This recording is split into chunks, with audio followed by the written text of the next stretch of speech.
that horse's ass. Ahmed Fareed's hanging out with horses down in the pre. Again. He's my work side piece because like Forio's my work wife, so he's my side piece.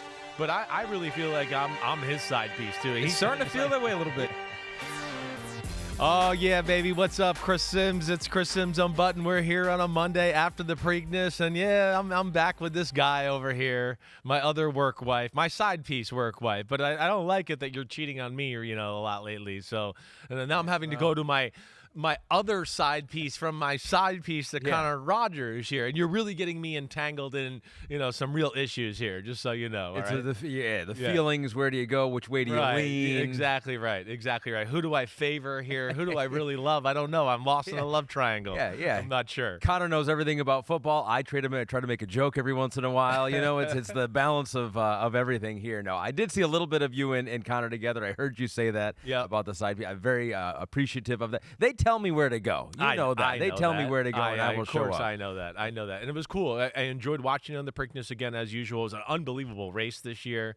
One of the best I've ever been. I mean, really. I mean, I've never seen a horse kind of break 3 tackles and then outrun everybody down the stretch for a touchdown, right, to get in the goal line. That's what it was. I was like, damn, he bounced off this horse. Damn, he bounced off that horse. And then journalism walked down. Who the hell was the horse he walked down? Gosger, the longest shot in the field. You're like, of course, we spent the whole 2 days talking about all these horses. There's only 9 in the field. We barely talked about Gosger, and he's going to win the whole thing, but he didn't. No, that was cool to see. It was pretty amazing. Good weekend overall. I don't know. You don't watch golf. I watched the PGA Championship yesterday. That was cool. Enjoy that, right? A little bit. I'm not slowly getting into Yankees a little, but baseball. They're having a good year. Yeah, I'm so mad at them for letting Juan Soto go to the Mets. So I mean, they didn't just let him go. I mean, that was a lot of money. Yeah, nobody's supposed to outbid the Yankees. That's true. And we're paying Aaron Judge like way less than we should be. That should not have happened. But other than that, it family was a good time. Weekend. Yeah, good family time. Baseball with the kids. Your Instagram picture has changed. I did notice Phillip that. is very aware of. I didn't realize he had done this on Instagram. He gets my phone, and like I don't care when my kids grab my phone, but every now and then they do it,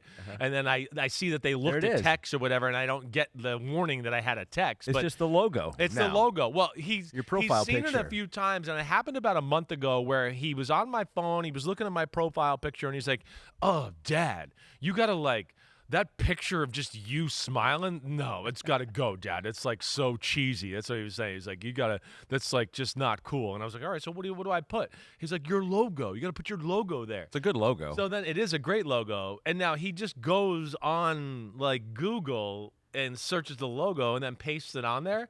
So he did it one time, and then I know NBC and Pete Demolitis and Matt Casey changed it back, but I had no idea until today, and they were like, hey, the logo is back on there. And I was like, oh, damn, I don't remember my son grabbing my phone this weekend, but he must have. He knows the passcode. He does. I don't hide any of that stuff. Yeah. So they do know the pass. I don't have anything to hide on my phone. Sure. I'm not like that. I mean, I erase anything that's really bad. I do have things to hide, and those things I delete. Those are called delete. Yeah. Right. I mean, every now and then you might go to a website where you go, I don't want my kids to see this that I was on here. Exactly. Right? You don't want your kids to see that you're on a website buying some gross ass purple energy drink. All right, and setting a bad example for them, so I erase that type of stuff. Exactly. I mean, you went with the purple stuff today. I'll give it up this summer. I am going to give it up this summer at some point, but it's not summer quite yet. Pete believes in me right now. Your kids don't get a hold of your phone or do any of that yet? They do, they do, and they know I do have it passcode protected, and they know the passcode, so it really doesn't matter at all. So you're right. As long as you have nothing to hide, which I was thinking about this the other day. Right. Privacy, and I think we're getting into a weird time with, and obviously we'll get to the football talk here in just a second. We don't have much to talk about, but with all the privacy and the AI and facial recognition, I was like, you know what? Back in the day, 100, 200, 300 years ago, there was no privacy. Everyone knew everyone. Everyone knew what everyone was up to. So maybe we're going back to our roots here. Yeah, maybe we don't need privacy. That would be. It's just like don't do anything wrong that you don't want people to know about. Right. We'll be okay. Or, I mean, if I want to text my wife some explicit things about what I'd like to see from her during the night, and now you're my son or daughter, and you look at my phone, that's your fault that you have to see things that mom and dad are talking about in a private manner. So, there's a lot of ways you can look at it. You did this to yourself. This to yourself. I'm just being a good husband to your mom. That's what I'm doing. All right. With all that said. And before we go down a road that we can't come back from. We've already done that, I think. We've already done that. All right. We are starting the Today's Sims the day. quarterback countdown. no longer a list, at least not this year. We have gotten rid of the list. There is a list. You have the list, but we are not going to reveal the list. Right. It is in a pyramid form this year. We're doing the Simms Pyramid, yet to be named, and we're hoping the homies can help us with that. Yeah. But what we are going to do is we're going to work our way up to the point of the period. That'll be your number one quarterback. But we're not going to number these quarterbacks. It's not even 40. For the first time ever, it's more than 40. You're right. I didn't even intend that. I made a list of true 40. You have it in your notebook. Yes. That will stay in your notebook. That will stay in my notebook. I have the other guys that were just left off of the top 40. But as we've always talked about, it's a very nitpicky group. It's a little bit of, beauty in the eye of the beholder, right? So there is some of that. And I think, too, I appreciate it. I think NBC, Matt Casey, Pete Dimalitis are trying to take a little pressure off me because I am the kind of person that's like, I got him 36 and him 37. Let me go watch the film one more time. Yeah. And now we can just have broad discussions. Like, we know where they are. We could talk about it a little bit, but I think it's just a little bit more open up to, bigger, broader discussions instead of being so nitpicky about this guy was 34, this guy's 35. Answer yourself, Simms. You're the worst at your job. How dare you put him at 34 and him at 35? Yes. We're saving you from that because you do debate that long and hard. And then we're actually saving you from a week later coming back and being like, I screwed that up. Can you make him 35 and him 34? Because I've thought about it some more. I have a few every year. I mean, it goes into even to last night. I mean, it does. It does not stop. It's a torture exercise because I do put pride in it, and I do try to go back and watch film with certain guys just so I go, wait, was it what I remembered last year, right? So I do all of that, and you want to be right. You nitpick through it and go through it that way. And even last night, I was sitting there, ate dinner, right? I was like, okay, I'm going to start getting ready for bed, and I was like, let me look at where I am tomorrow for this group we're going to talk about, and I was like, a little tinkering. No, put this guy here. This is where he needs to be, right? Okay. And that's what kind of happens, too, is as we talk about it, when you talk, you say things, sometimes those are the things that finally bring it to the forefront of your brain and being like, wait, did I just hear what came out of my mouth? Yeah, no, he's not as good as him. That's right, so I'm going to put him below him. It does happen a lot. That's what does happen. When you're talking about it on the show, too, you're like, wait, everything you said about that guy makes me believe he's higher on the list than he is right now. He should be at least. Right. So we'll get to all that. Yep. We'll get to the Simms Pyramid, your 40-plus quarterbacks who made that. We'll reveal maybe I think we got 10 or 15 that we might be revealing here at the bottom of the pyramid. We're going past that top 40. Brock Purdy will be somewhere in your pyramid. We don't know where he will be in the pyramid, but he will be there, and he is a rich man, or will be, throughout the course of the next 5 years. A 5-year contract extension. This was the big news over the weekend through 2031. So this is $53 million per year, new money average. Now, if you go through and you look at the details and guaranteed money and what's new and what's not, it could be 1 year left here at $5 million. So that gets added onto this. So it basically becomes a 6-year deal, right? Okay. That is a 6-year deal. What was the final number that was overall? I lost sight of his big number. It was 5 years, $53 million deal. But the total number in totality, what was it? Can somebody help me there? 265. 265. Right? That's what it was. So really, it's a 6-year, 271 type of deal, right? Which then takes the average from $53 to $45 million a year. And once you did that calculation, he got mad. He was like, "Dang it! I lost a $9 million per year." Well, no, he's a rich man either way. Exactly right. And I think it's one that kind of works for everybody here. I mean, first off, new money is $53 million a year. He can say that, so that is real, right? But there is this year right now that he's still going to have to take that money of the Sometimes $5 million. They rip that up. Sometimes they rip that up and then just say, okay, right. Start it right now. This is part of it. He'll get a signing bonus, whatever. You get all done with it. It really comes out to $45 million a year. And a guy who roots for the 49ers, and I think a guy that we've had this conversation about with Brock Purdy a lot, and why is it just the next guy always gets to become the highest paid guy or the top 2 or 3 highest paid guys, even though he's not a top 2 or 3 or best quarterback in football, right? Yeah. So we had that conversation. And here's one where I think the 49ers got it right. In fact, it's one of the first times I think in a long time here where I feel like with a quarterback deal where I go, I don't want to say that it feels like the team came out on top a little bit. And I don't want to say that to disrespect Brock Purdy and what he got here in the contract. He deserves what he got. We know the feeling and my feeling about it. I don't think he's a top 10 quarterback in football, but he's really damn good. He's being paid like it now. And he's being paid like that.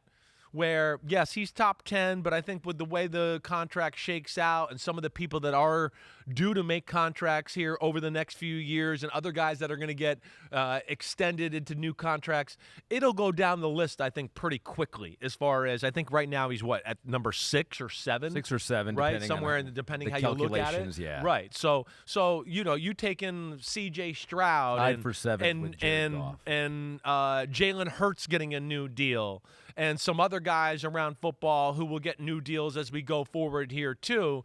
Yeah, I think he gets passed up, and as time goes by, I think we look at this and go, oh, this was a good deal for the San Francisco 49ers overall. And, of course, when you're Mr. Irrelevant, oh my God, and you've made nothing, you're winning too. You're killing it.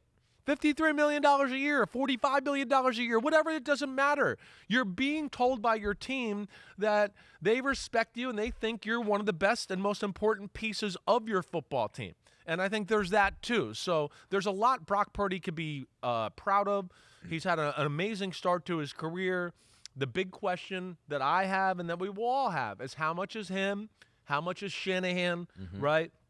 Can he be the kind of guy that can carry the team when things aren't as they should be with the team? There's injuries. We're not playing as good. Can you carry us through this game, this moment, whatever that is? And that's something that I still am not sold on that he can. Sure. Right? That would be my big thing. But clearly they are, because they would not have done this without that, right? I think so. And they see him all the time. And so I think they're making the statement that, yes, Kyle Shanahan is very good, but he cannot be up to his potential or achieve his potential without a guy like Brock Purdy. It's like they need him. Well, I mean, they've made that statement clearly here. He can get, and where there's other quarterbacks that are more talented than him that I think could be that are better than him in certain situations, but I don't know if they're better than him in a situation with, let's say, Kyle Shanahan, like you're just saying. Yeah. Right. There's I used to use this phrase with Brady a little bit. He can do more with more, right?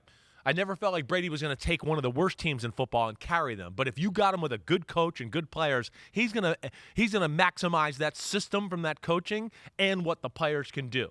And that's where you kind of feel with Brock Purdy, right? There might be guys that are more talented than he is, but some of those guys won't be able to handle what Shanahan is throwing on their plate on a daily basis as far as what they got to execute in the offense. And that's where there's value to Shanahan and the 49ers. That's why guys like McVay have liked Brock Purdy or a Kirk Cousins. We know they're not Mahomes or Burrow, but they're also going, hey, like a guy Shanahan's going, I got 9 million plays and 9 million shifts, and I'm one of the most motion coaches in football every year. And we got a bunch of checks and everything we do at the line of scrimmage, let alone what he's got to decipher in the huddle. And then he's got to remember all my points about each check and what I want from it, right? And when it's run perfectly, you start to go, damn, that's really good. Whoa, that's special. And I think that's what he has in Brock Purdy. He knows it's a guy that can mentally do just what the coaches can do, let alone has the feel on the field. And this is something Shanahan, straight from the horse's mouth, has always said to me, his ability to see things. He sees things a tenth of a second quicker than most quarterbacks he's ever been around, even ones that are really good. And I think to your point, that's where he looks at it and goes, no, we like this. He's special, and he's one of the best quarterbacks the 49ers have had over the last 15 or 20 years. Which is still crazy. I mean, you go from Mr. Irrelevant to that. And yes. that slips through the cracks. And he had a pretty good college career. Yeah. And I think it was actually better.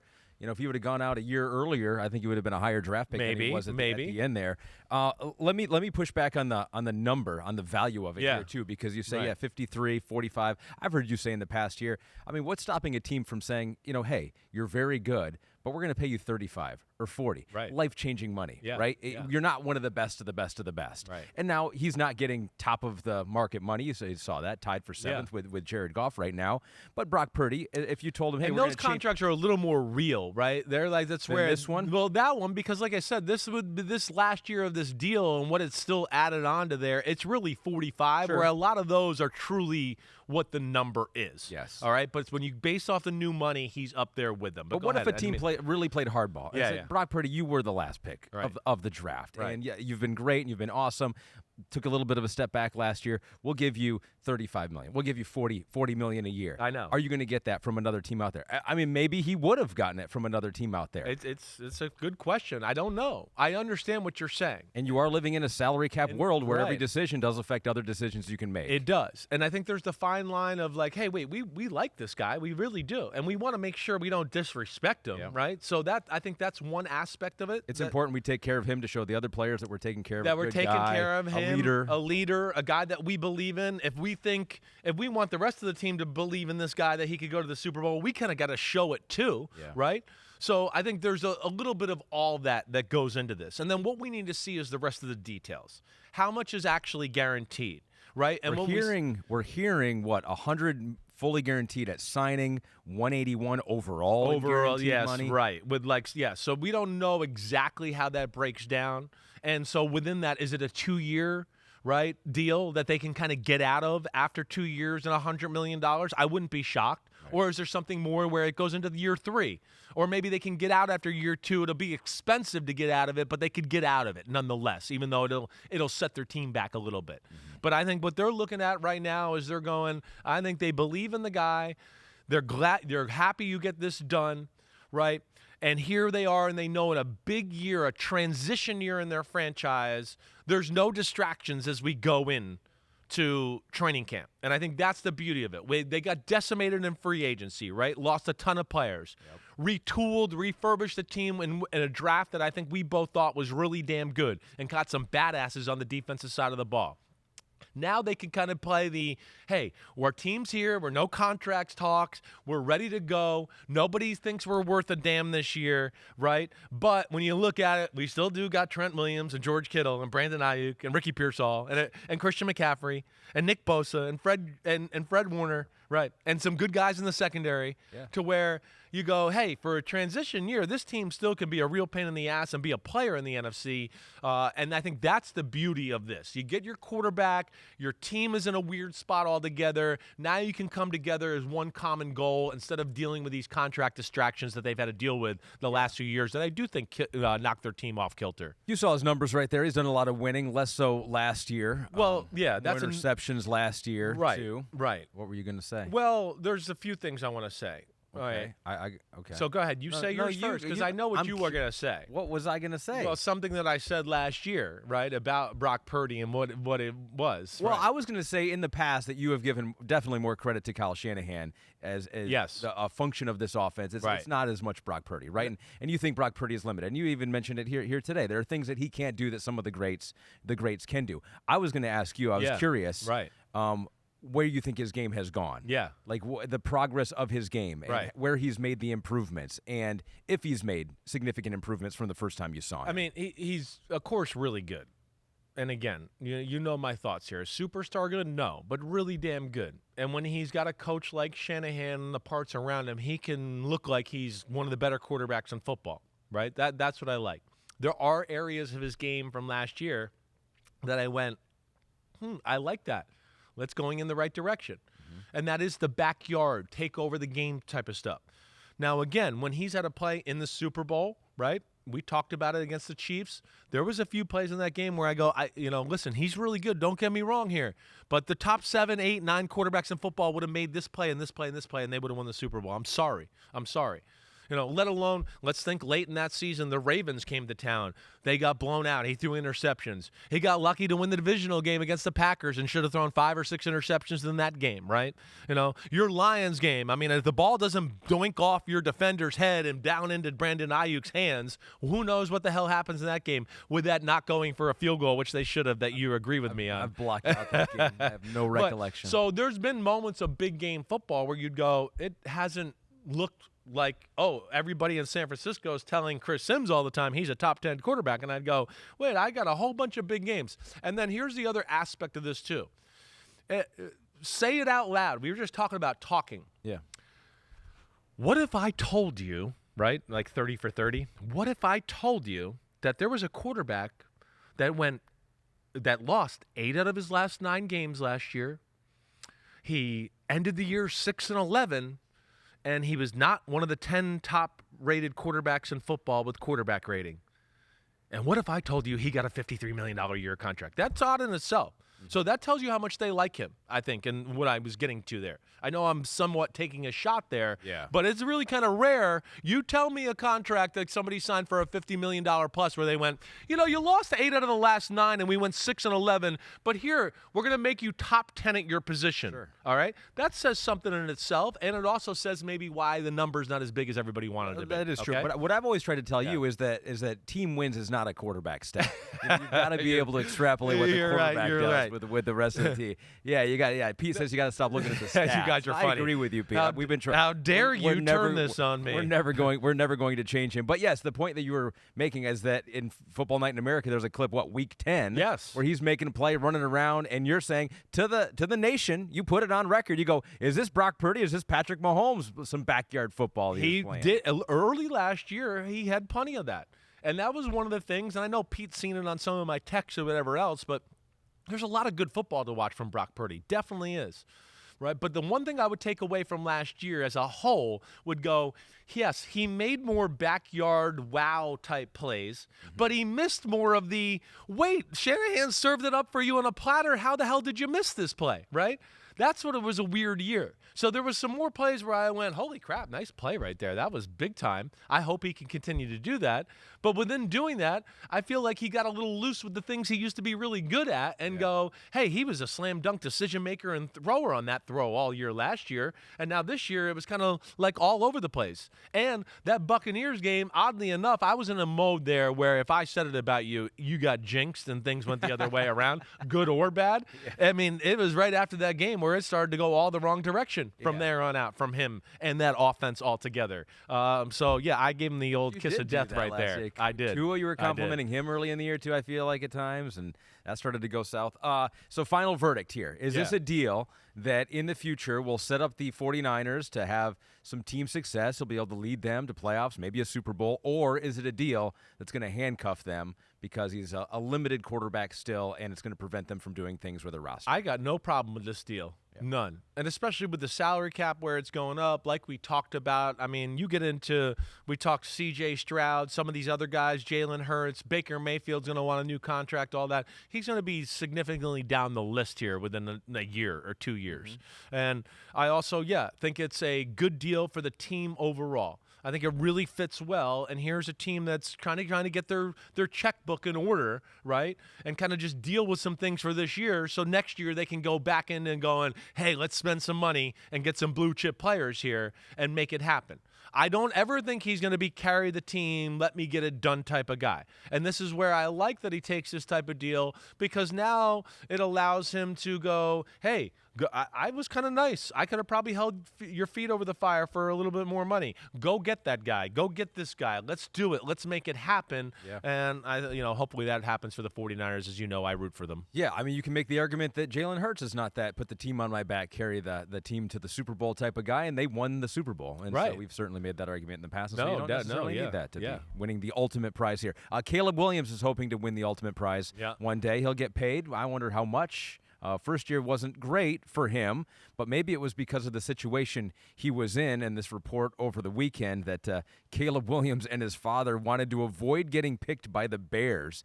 Carl Williams, this is Caleb's father, said, quote, Chicago is the place that quarterbacks go to die. This is according to the report, which I think is a part of a book too, or is it just a report that was out there? Interesting stuff. There's a couple things here, and him watching film that I want to get into too. But first of all, just the fact that they were like, we don't want this whole thing to start with the Chicago Bears. Well, made a reference about wanting to get to Minnesota or getting with Kevin O'Connell too. I guess on which that makes sense. I mean, who wouldn't want to? Well, exactly. Let's dive into that a little bit. That's exactly right.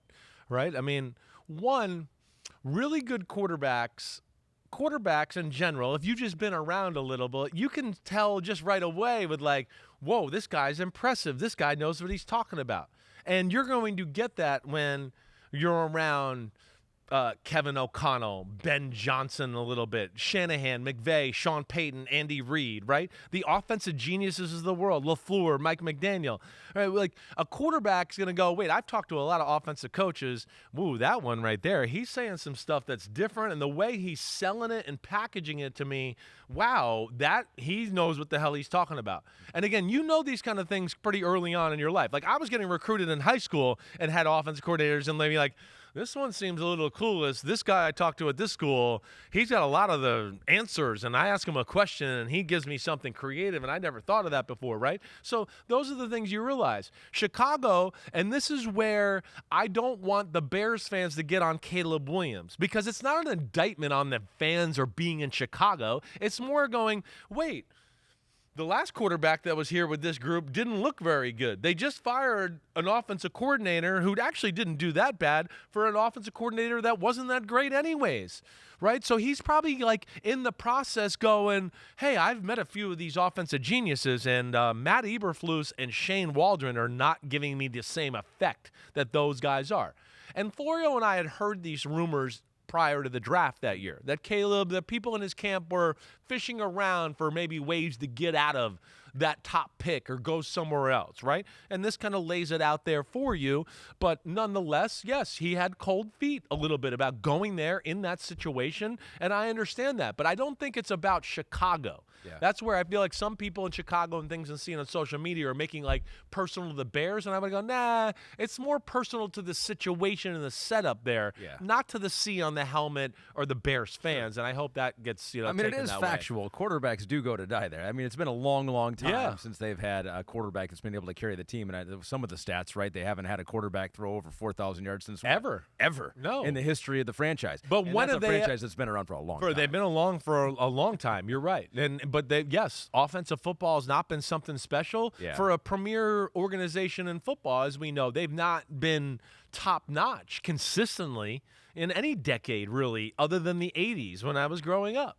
So that's where we look at it. And then you go into it and go, yeah, quarterbacks go to die there. But I also go like, tell me, one OC or whatever that we were supposed to be truly excited about, where you're just like, wow, okay, here we go, right? And I don't know if they've had that until now.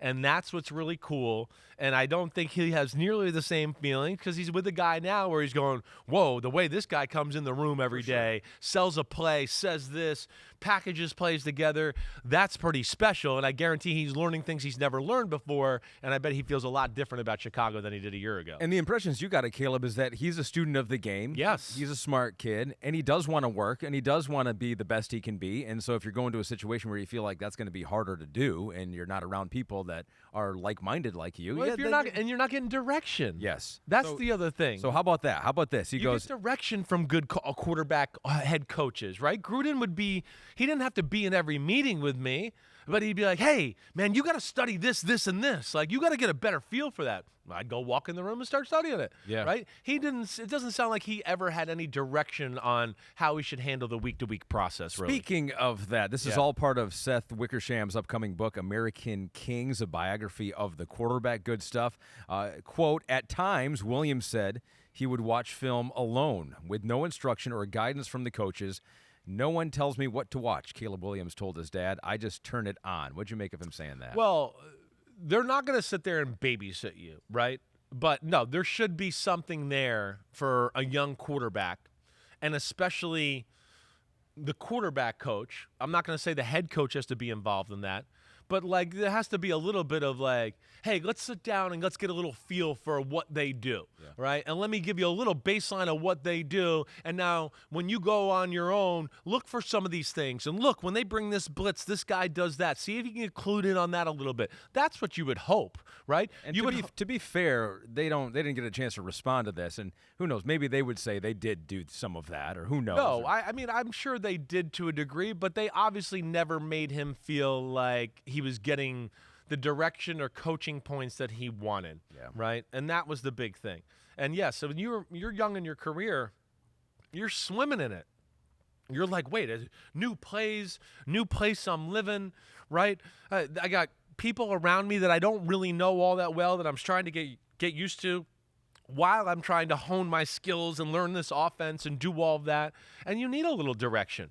And that's, again, where when you have a veteran quarterback, which he didn't have either, really, I had a Brad Johnson. I had a Brian Greasy. I could see what they were doing when they were watching film. Hey, what are you checking out here? Hey, I'm on the third down reel. I got a bunch of our plays of what we got on third down this week, and I'm kind of going, hey, okay, they're playing this coverage, this play. What would I do if they played this coverage, right? Or, ooh, is it cover 2 or is it cover 4? I don't know. Man, Coach Gruden told me, look at the nickel. When he plays a little inside leverage, it looks like it's cover 2. When he plays a little outside leverage, it's cover 4, right? Those are the things you learn from a great film watcher that helps you out and starts giving you direction, and I don't know if he got some of that. Maybe. So would you say you learned more about how to watch film from the players than you did from the coaching staff? Both. But I he think definitely didn't get it from any other quarterback in that It doesn't room. sound like it. He's got with a bunch of young guys himself, Exactly, right? exactly. Tyson Bagent is young and probably in the same book as him. Hey, like, Caleb, come over here. Let hey, me what teach are we you looking at here? What do you think, Caleb? What he's supposed to do. So yeah,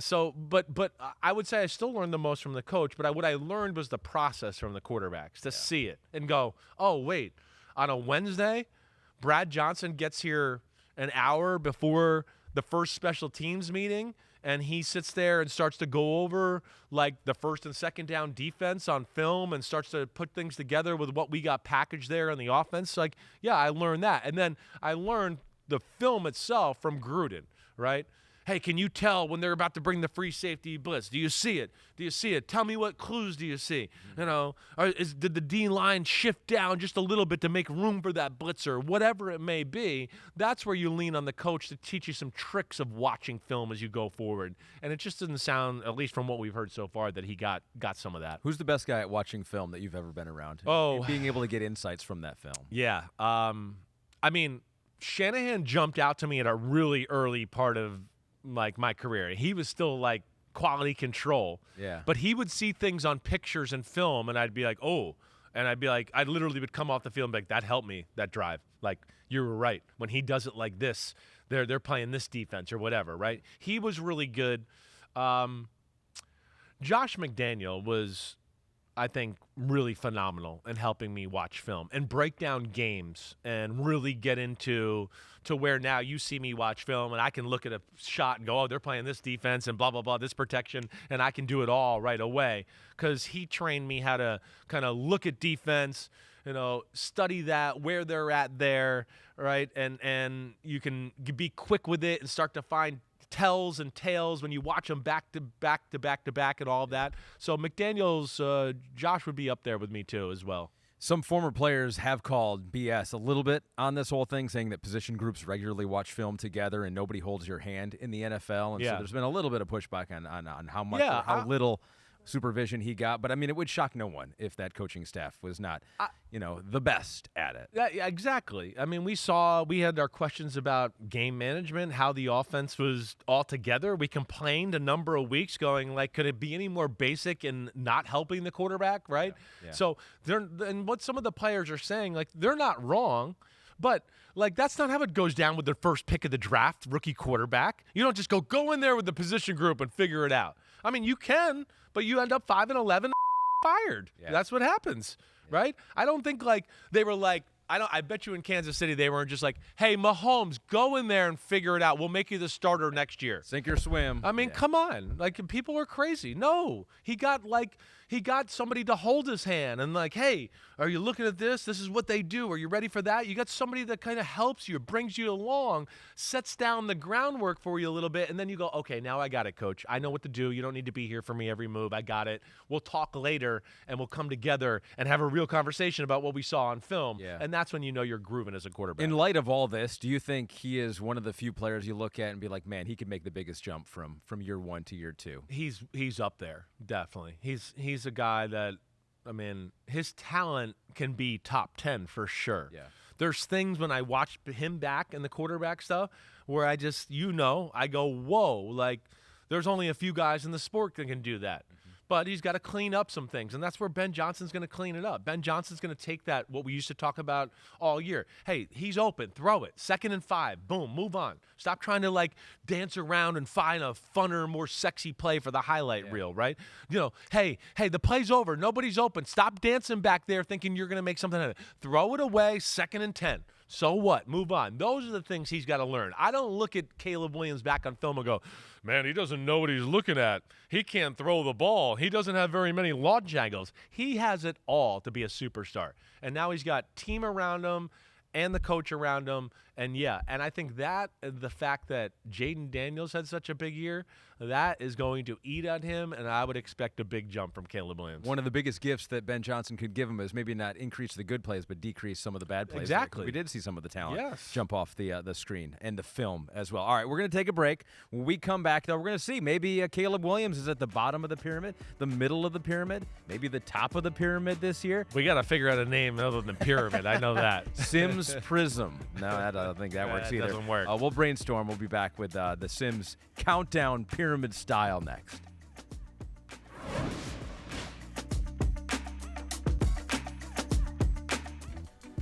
All right, get a good look at it. This might be the last time you ever see a Chris Simms top 40 list that looks like this. You think? I don't know. We'll see. We're gonna see how this plays with the fans. You're and having the a homies. you're having a hard time letting it go. I think. You don't like the list, but you have gotten accustomed to the list. I've gotten accustomed. I like this because I do. It does stress me out nitpicking, as you know. Yeah. It does. It's like and I want to be right to a degree. But this does leave it a little less pressure, lets me talk about it more broadly, like we talked about. You don't have to nitpick over 35 and number 38. But also, I don't want to be a cop-out. That's the other thing, too, that I'm going to be viewed as like, oh, I can't believe you're copping out from the top 40. Where it's like, no, I have a ranking here. I do. But we're just not going to get into all of that. And I think the way we're going to do it, we're definitely going to give a real top 10. Now, I just don't know if we're going to give a top 20. We've talked about it. You too scared to give a top 20? You too scared to give a top 40? I'm just giving you what the haters Yeah, exactly right. You will say to yourself here. Trust me, they're not going to say that. I do want to pick out one tier of last year's countdown. Which one was that? Well, we had Mahomes, Allen, Burrow, Jackson. It'll be interesting to see what the top 4 looks like this year. But the tier of crap or get off the toilet is my favorite. So it's 23, 24, 25, because you have to come back a year later and say whether they crapped or they got off the toilet. Which one did they do? Well, we had Daniel Jones, we had Deshaun Watson, we had Justin Fields. So I think we know. Well, we do kind of know. You know? And never crapped. Although did Justin Fields crap? No, or he just got off the I think he got off the pot. I think so. I mean, him, Deshaun Watson. I don't know. He got off the pot. He got off the pot for sure. It's one of the weird times in the world where you want to take a crap. That would be the actual positive. That's very well put by you, right? And maybe we should have put Derek Carr there too in that tier because that's right. He's off the pot as well. yeah. All right. So maybe that and that reason alone, because I love that tier so much, is why we're not doing that. But look at that. Like I always every year too. What I always laugh about is I always get crap about the rookie quarterbacks, right? Oh, like how could you put them there? They've never even played yet. Jayden Daniels. And I want to be like, how could I have put Jayden Daniels at 28? What an idiot I am. He should have been in the top 10. Yeah. Right. I mean that's what I mean. Like, and it wouldn't surprise me if we have some of that this year from some young guys or a young guy, and especially the second year guys this year more about that's the tough one this year. The second-year guys, and I know we're not there right now, but the Drake Mays, the Penix, the Bo Nix, the Caleb Williams, right? I believe they are going to pass up a group of guys that are more established or we've seen do it for a few more years than they have, but they will pass them up this year with another offseason, right? Another training camp, and they're going to do that. But that's a hard thing to project always, and that was one of the hardest things of doing my top 40 as always. Cam Ward, where's he going to be? Right. All those are the toughest ones here. So that was last year. Now we get to the pyramid. And in fact, we have 46 quarterbacks in your pyramid. So we have squeezed 46 QBs somehow. I did not intend to do that. I had a list of top 40, but again, as you get towards 38, 39, and 40, like Matt Casey, Pete Demolitis, you just went, wait, there's a few other guys here that you're saying are in that group, so let's just add them as part of the conversation, and that's what we did. So let's begin with the bottom of the pyramid, which I will argue that is the most important part of the pyramid. It's the base. It's the sturdy base, which is kind of like you don't want to sink into the sand. You don't want to do that, right? It's the most important part of the pyramid, and so we start there with the Caretakers tier. It is the base of your pyramid, and it is the quarterbacks quarterbacks, well, I'll let you describe what this tier means. It's quarterbacks that are dependable, reliable, right, in a lot of ways. Certainly have experience. You can trust them to be out there and play and lead your team. I just don't know if you want them to lead. You don't want them to maybe to lead your team for too long of a period of time, right? There might be some issues that get exposed within their game or like certain skills that they just don't have to be. They don't have to be a mainstay starter to just do it week after week after week after week. Most of these guys are guys that, can hold down the fort for 4 or 5 weeks. But then after that, we start to see the flaws in their games. Defenses start to pick up the flaws in their games. They start to figure out how to game plan against them. They take away some of the things they don't do or that they do well. And all of a sudden, it's like, oh, man, they're making me do the things I don't do that well. And I'm just not that good at it. And that's why I'm a backup quarterback. And that's what we're kind of talking about here with this tier right here. All right, so let's dissect it a little bit here, and we'll go through it superlative style, and so you can kind of wax poetic about some of these guys. Yeah. And so with those quarterbacks that we saw right there, which one is most likely, you think, to be able to break out of this tier that still has it within them to move up on the pyramid and has some upside potential still? There's two that jump out to me. The first one is Mac Jones. Okay. Mac Jones, I'm still not giving up on Mac Jones and what he is. A lot of the things we said about Brock Purdy hold true to Mac Jones. If he was in a situation, I think with Shanahan, the 49ers, blah, blah, blah, all of that, right, you'd go, damn, he looks pretty good. I think he is a guy that could see a resurrection to his career like a Sam Darnold did by going to San Francisco if the opportunity, arises to where he gets to play. Yep. Or nonetheless, he does awesome in the preseason. He gets to do some mop-up duty at the end of the games. But what happens with all these things? Just like you saw with like even Zach Wilson with Denver to Miami. People trust Sean Payton and McVay and Shanahan when they have a quarterback. So when they start to hear through the league before the game, the coaching staff goes, hey, yeah, man, Mac Jones has been killing for us. He's awesome. Like, we're so impressed with him. That starts to filter to the league. And you get rehabilitated even though you didn't play, right? Or if you just have one game. Like, that happens sometimes, one game. Right? One game. Exactly. And they go, damn, but preseason, I saw the one game. They liked him a lot. That guy's a quarterback genius. Why wouldn't I like him? Let me bring him here, right? So that's where I still look at Mac Jones. I don't think he's as physically talented as Sam Darnold. All right, Sam Darnold's a little better athlete, stronger arm for sure. Yeah. But Mac Jones's ability to read defenses, take on a lot of offense, a little bit like Brock Purdy, feel like being a step ahead of like, oh, damn, he saw that in a hurry. Whoa, I'm shocked he saw that coverage and dissected it that way and made a decision and got the ball out of his hand in such a way there where you go, that's like elite starter type of stuff. That's what Mac Jones can do. When I went back and watched last year of Jacksonville with him, it was better than I thought. Now, again, he's not the guy that's going to carry the back or make a throw where you go, oh, my gosh, nobody was open, but he threw a 40-yard sidearm laser down the middle and completed. No, that's not what he's going to do. Mm-hmm. And if some of those plays aren't, put on a platter for him, they're not going to be there. But if you got guys open 5, 8, 10, 5, 8, 10, he will surgically destroy you. And he's smart. He knows protection. He knows how to locate the ball in the proper areas. And that's where then you would hope an offense could design some plays to throw the ball down the field because he's not just going to naturally make that happen all the time. But he would be the one right off the bat. You said two, though. I said two. There's another one. Yeah. Aidan O'Connell would be another one that I'm not giving up on there totally. Raiders. Right? Raiders, big guy, pretty damn good arm. We've seen him play with a little success. As far as not the greatest support around him with the Raiders. But he's a guy that I look at to go, I think there's still some untapped potential there with what he has and what he has to offer there. Now, I know he's not the starter, but he could be a guy that gets a chance again and Geno Smith gets hurt or whatever, and I would not be shocked like under Chip Kelly, okay, if he had a good year and started to show us maybe he's got a little more talent than we all realized the last few years with Las Vegas. Great job by Kristen, Gabby, and Emily back there with all the graphics for these guys. I just realized that if you're listening to this podcast, you don't know who's in this Caretakers tier. So we've mentioned already with Mac Jones and Aidan O'Connell. You also have Gardner Minshew now with the Chiefs. You have Andy Dalton with Carolina. You have Kenny Pickett over with the Browns, Cooper Rush with Baltimore, Tyrod Taylor with the Jets, Mason Rudolph with the Steelers, Jimmy Garoppolo with the Rams, and Jarrett Stidham with the Denver Broncos. Let me ask you this one. Yeah. Another superlative here. Who is most likely to lead a game-winning drive? Who would you most like to pick If you had the game on the line, end of the game, starters out of the game. Game on the line, starters out of the game, that group right there. And remember, the whole point of this exercise, Mac Jones doesn't have Kyle Shanahan. No, right? It's I like know. all average coach. Yeah. I do like Mac in that that area, okay? I do.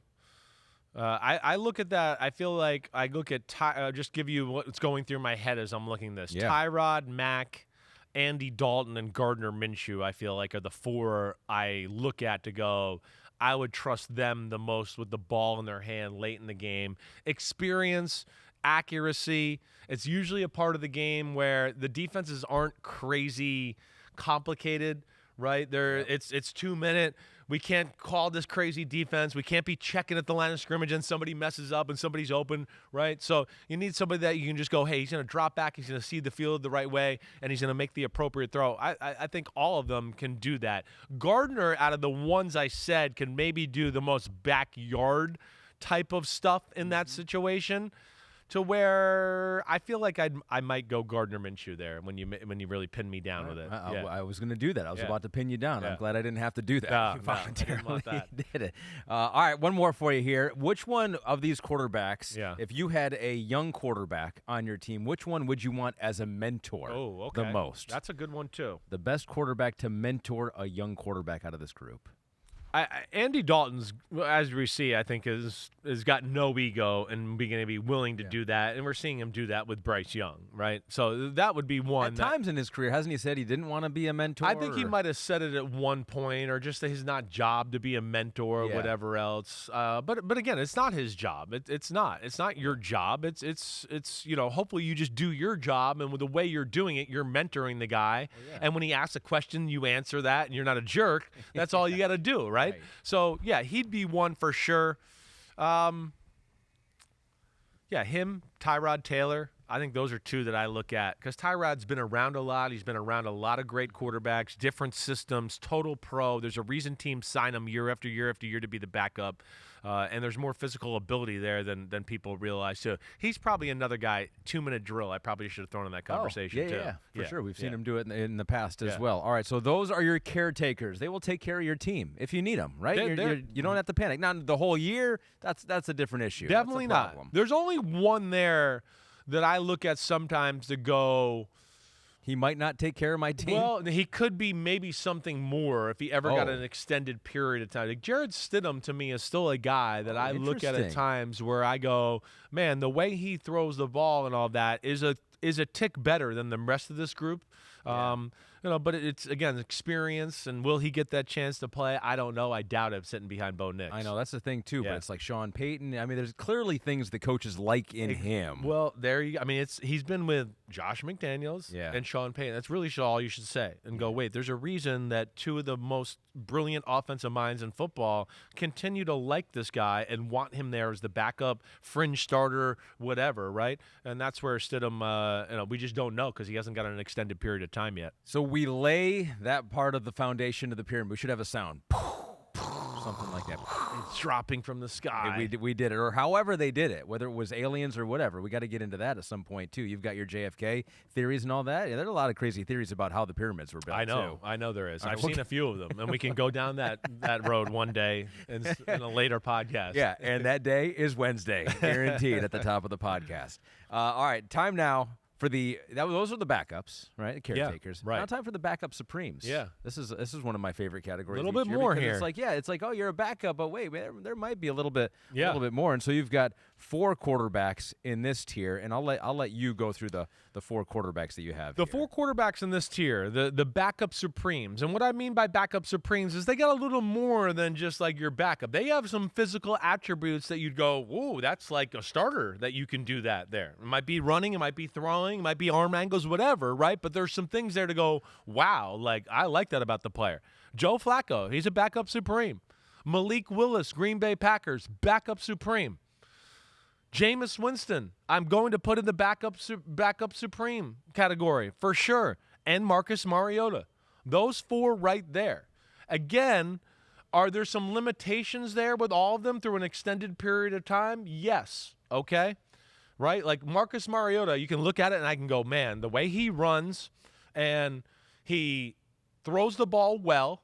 But it's just okay, so those are the things you like. But then you go, all right, so what's the negative? Well, every throw is the same throw. He has no sidearm. He has no different arm angles, right? You could see a curl route and go, boom, he throws a curl route, boom, right on time, boom.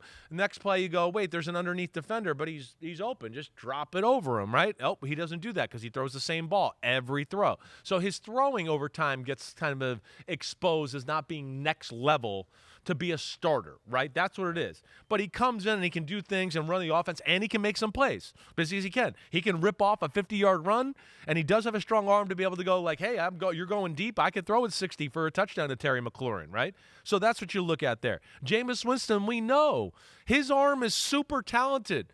I think this is the third year in a row, I'll say, with Jameis Winston, if you watch his highlights, you'll go, is this one of the best players in football? But if you watch his lowlights, you'll go, is he still in the NFL? I don't know, right? So there's a little bit of that.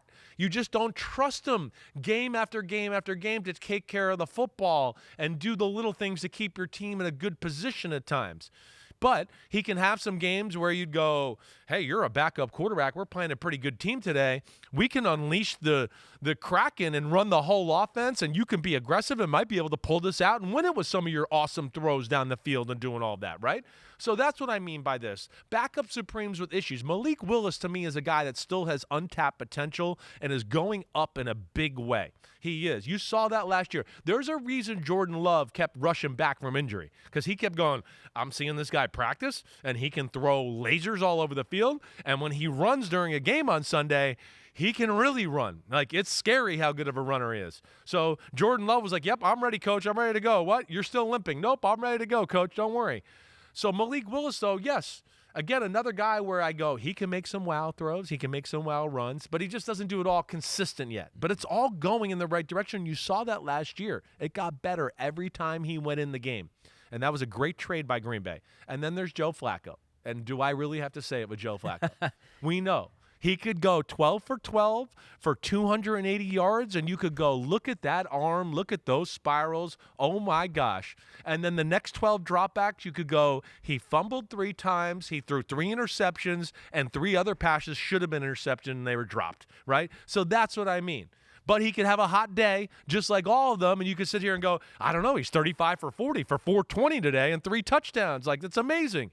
So it's a little bit of like, there's some real greatness in their talent. There's inconsistencies in how they play the game.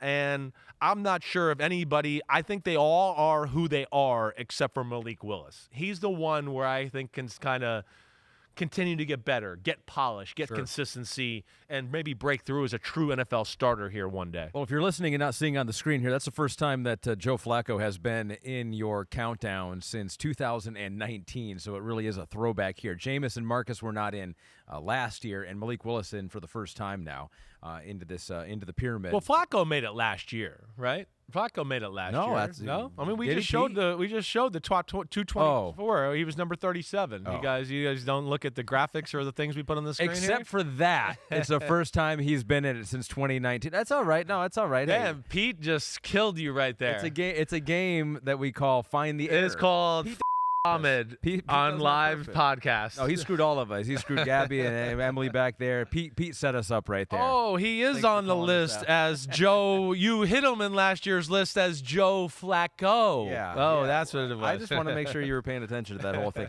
This is such. You had me thinking. I was literally like, wait, didn't I have Joe Flacco in there last year? Actually, he's been in every year. No, I don't know that. I don't know actually at this point. I don't know what's true and what's not. No. Yeah. Yeah, okay, all right. So forget all that stuff anyway. Don't even worry about that. I love this group because it is like all 4 of these quarterbacks are in the same tier, but they're also wildly different. It's like Marcus Mariota, low ceiling but low floor. Yep. Jameis Winston is just like can make the wow plays. It's like him and Joe Flacco are kind of similar in that. Exactly. And then you got Malik Willis, who's his own guy that is exciting to watch. And last year you saw some of that stuff and you're like, dang, maybe he will turn out to be something. I'm not giving up on him, that's for sure. There's things you see there to go, that's starting caliber type of talent. Now, it's the other stuff and behind the scenes and all that. Hopefully that all goes in the right direction. But he's in a good spot like we talk about with backups all the time. If he does get in, he's got some coaches around him and some players around him to show his utmost abilities and have that scene for everybody to see, when we're watching on Sundays. All right, let's go rapid fire here. Yeah. each of these quarterbacks, if you were to pinpoint one superpower for all of them, what is a superpower for these 4 quarterbacks? Mariota's his speed. Okay. Winston, it's his aggressive nature, ability to foot the ball into a tight window, right, and be fearless that way, which is a superpower. It is. I mean, he like we talked about, he makes plays where you just go, that's superstar-ish. They're going to win the game because he made 3 or 4 superstar-ish plays, right? And we saw that on TV. Flacco would be the same thing. Malik Willis has got a little bit of both, really. Malik Willis, man, that was the one thing going back to watch him, too. I mean, his arm, powerful. The amount of arm angles he has is impressive. So, overall, I would say Malik Willis's ability to play backyard football would be his superpower as he continues to grow within the pocket and do those things, too. But you saw the way he ran last year. Oh, yeah. And the way he can get out of the pocket and make some throws that way. And then, again, he's not perfect in the pocket, but when it all lines up the right way and he's in the pocket, makes a good decision, he will make some throws and some plays where you just go, man, that was legit right there. That was a missile. Like, that was a high-level throw. So I think that would be the breakdown of those 4 right there. All right, we updated the graphic. You made us go back to work here. Good. But we got it now. Jameis was on last year. Flacco was on last year. We don't want to forget last year, even though some things were unforgettable about it. All right, this is a good question by Pete here. You're a playoff team who lost its starter on December 1st. Who would you take to lead your team down the stretch? Ooh, man. Playoff team. We've seen Joe Flacco do it into the playoffs. I know. Quite well. I mean, didn't win. But that's Joe stresses until me the out. playoffs. I mean, if you remember during that playoff run, remember I kept going, they got to rein him with in. Joe. Yeah, remember that kept going, rein him in. It was a running joke between me and Devin McCourty on Football Night in America. He would laugh because I was like, I'm telling you, he's going to throw 7 interceptions in one of these games. Even with that, though, he was the better of the regular season quarterbacks for the Browns until the playoffs hit. Wow. I don't know. I really want to say Malik Willis. I really do because I think he has the most potential, right? But I don't know. But at this point, you just got to kind of. I know. Although I guess if you lost your starter until the playoffs begin, so you got to keep winning here. You got to keep pace. It's trust tree a little, right? And that's where you go like, hey, Mariota's played a lot of football. He'll know how to take care of the football, do that. He'd probably be the one I trust the most. Yeah, he would be. I'm telling you, though, Malik Willis is in the running. From what I saw last year with Malik Willis, I would say it's really close. But I will give Mariota the edge there just because of experience. Yes, his ability to run the ball does help out, just like a Malik Willis. And, maybe I just trust him in the pocket a little bit more right now with more reps than I do with Malik Willis. You're going to be looking at the pyramid next year. That could be like, one. Why is Malik Willis on the base of the pyramid? He should have been mid-pyramid or higher, maybe. He might be one of those guys where we get like 2 weeks from now and I'm going to go, man, I should have had Malik Willis like 5 spots up. I don't know what I was thinking, right? Well, the thing is we might not even know. He might not play at all this year. No, that's the problem with a lot of these backups. And I do take that into account sometimes in some years to just go like, this guy played last year. This guy hasn't played in 2 years. And it's hard not to sway and go, well, I'm going to go with the guy I've seen play a little bit over the other guy, right? That could be a tiebreaker there at times. Put that block of the pyramid in. The backup Supremes are part of the Simms pyramid, yet to be named. All right, we got one more block we want to put in, and this is a one-man block. And now this man is big enough to support one block. He's got the shoulders to do it. He's got the shoulders to do it. He's got the size to do it. Does he have the quarterbacking ability? That is the question. That is the question. This is the tier of whoa or wow. Yeah. Wow or whoa. Yeah, and that's exactly what it is with Anthony Richardson. It's the wow, holy crap, what a play. Damn, did he just throw that 70 yards off his back foot and just flick it? I mean, wow, did he just run over that guy in the end zone to score against the Jets and just make that defensive guy look silly? Wow. And then the next drive, it's like, whoa, oh, man, he was 0 for 3 in that drive, and not one throw was even in the vicinity of a receiver. That's where we are with Anthony Richardson. That's where it's – I want to put him higher. I do. I mean, but like when I go back and watch him, I just go, how? How can I do that? Like if I was really a head coach and everything's equal and how we do this on, right? yeah, there's some cool things I could do with him, but there'd be a whole bunch of things I'd go, I don't want to do this with him. I don't trust this. I don't know if this will even work. I don't want to call that play on first down. It'll be 2nd and 10. I don't trust him, right? So that's where I don't know where he's at, and that's just going to be a huge offseason for him. Can he become a more polished passer? His down the field throwing is by far the best thing he does. It's actually the most accurate thing he does, which is crazy, right? But I've talked to you about this before. Down the field throwing usually requires you to use the proper mechanics to get the ball down the field. The problem is when it's a 5-yard or an 8-yard or a 10-yard throw, we are talking about it's less than 50% of whether he'll hit you or not. And that's what you don't know. And let alone, it's not just like it's less than 50% of, oh, he was just a little off. It's like, no, they're bad misses too. There can be one, or just the total inappropriate throw where you're like, wait, the guy's running a 4-yard shallow cross. You just threw the ball 185 miles per hour. There's nobody going to catch that, right? And also within that, the mechanics are different every time he does it. So that's where he has to become a machine. And that's where a precision passer can emulate their mechanics time after time after time, right? We talk about this. There'll be some days, just like you in the backyard with the basketball. I got it today. Boom, I'm hitting threes. But most days. Most days. But then every now and then there's that day where you're like, I'm a little off, right? And that's where mechanics come in. And you start to have to think about, like, okay, I got to do this the right way. I don't have my feel today, but if I rely on my mechanics, I could still be a machine on my worst day. Tom Brady, trust me, had days in his career where he got on the pregame and was like, I ain't got it today. I don't got the feel. But we didn't know when we watched the game. We still went, damn, he was 25 of 32 for 285 and 3 touchdowns. And he'd probably come off and go, man, I didn't feel right today, right? I'd talk to my dad about days like that, where he'd be like, yeah, I had a great game that game, Christopher. He goes, I'm telling you, I threw the ball like shit in warm-ups. I didn't have it at all. I was worried, right? So that's where we got to get with him. And it's just so all over the place, not only with decision-making, but the throws themselves. And then, of course, when you couple in maybe not acting as professional, right, being the leader he needs to, tapping out of a game, doing all that, there's obviously he's got to grow and be more mature as a leader in the franchise quarterback, too. And that's what we're waiting for there in Indianapolis. A lot of different things. And he's one of those quarterbacks where you go, wait, once he puts this all together, but it's not a guarantee that he's going to put it all together, right? And that might be less likely now that he's going to be able to put it all together. No, and every year it gets a little harder because once he puts it all together, next year it'll happen. Oh, wait, we're going into year 3 now.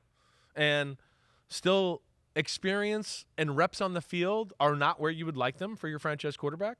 1 year college, first year, was injured and not in the lineup all the time. Second year last year, of course, got injured again too, was banged up a little bit and pulled himself out and was benched, right? So there's been lots of things here that have worked against him. And that's why they brought in Daniel Jones, because they've seen enough to go, wait, we can't all risk our careers on he might not hit a 5-yard pass until week 3 of this season, right? Yeah. We can't do that. We got to have somebody in here as an insurance policy, and that's why they brought Daniel Jones in. But, hey, if it all lines up, and maybe he takes to it this year, and maybe he improves. This is a guy that's got superstar talent. Like you said, it's superstar. He can do things where you go, wow, I've never seen anybody do it like that. But it's so few and far between, and then to be a great quarterback, it's really the play-by-play consistent things that make the great ones great, that you don't even realize. Mahomes, I forgot that 3 passes in the middle of the drive that he kind of slid and threw a ball sidearm and dropped it right into somebody's lap as they were running and they didn't have to break speed, right? We kind of just go, because that's what we expect from a great quarterback who's consistent. When he does something like that, we're like, oh! And it's like, well, no, Lamar and Josh Allen do that 24 times a game. What are we doing, right? So that's what we got to see more and more from with this guy. Yeah, Pete put a couple stats in here that really speak to Anthony Richardson. 6'4", 244, 250. It's just a giant human being. He is. He can run. And he can throw 14.4 yards per completion last season, best in the NFL. Lamar Jackson was second best at 13.2, so some of those long completions. But the flip side of it, if you made yards per attempt, there would be a different story for him. His completion percentage was 47.7, worst in the NFL. Trevor Lawrence was 60.6, was second worst. So that just shows you. That's incredible. Because you watched Trevor Lawrence, and I went, damn, he misses too many throws. Damn, he misses too many throws. Trevor Lawrence was one of the first people I really had to study during this process again, because he's in an area that's tough, and it's like, damn, there's some talent. I got to go back and watch him and write some notes here and all of that, right? So you come away from him going, damn, he missed too many throws. What do you think I was saying when I was watching Anthony Richardson? Dang. Like I was literally like, oh my God, right? He was one where you go back and watch, and you go, yeah, there's some moments, but it's worse than I thought. That's the problem there. That's what it is. And yes, even though the yards per completion were 14.4, I think when you add in all the attempts and the missed throws, and you go, well, yeah, okay, all of that, it goes down dramatically. Sure. And I think Pete said it in my ear. What'd you say? It was 6. What'd you say?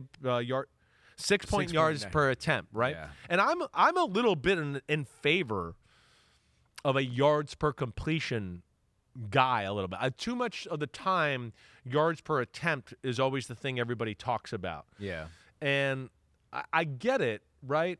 But like sometimes I want to go, this guy is asked to throw the ball aggressively down the field a whole lot more, and that's why he's going to have a few more incompletions. Zeros. But when he does hit those throws and makes those throws, wow, it changes it as compared to a guy who might have better yards per completion, but it's because he keeps getting wide open 7, wide open 8, wide open 7. Yeah. And it's like that's a little misleading that way, right? Or screen broken for 70 exactly, yards. Right. And now you're 1 for 1 for 70 yards, and I'm going to go, wait, this guy here threw 5 passes 40-plus yards down the field. He was kind of all over the target, but only got 2 of them completed.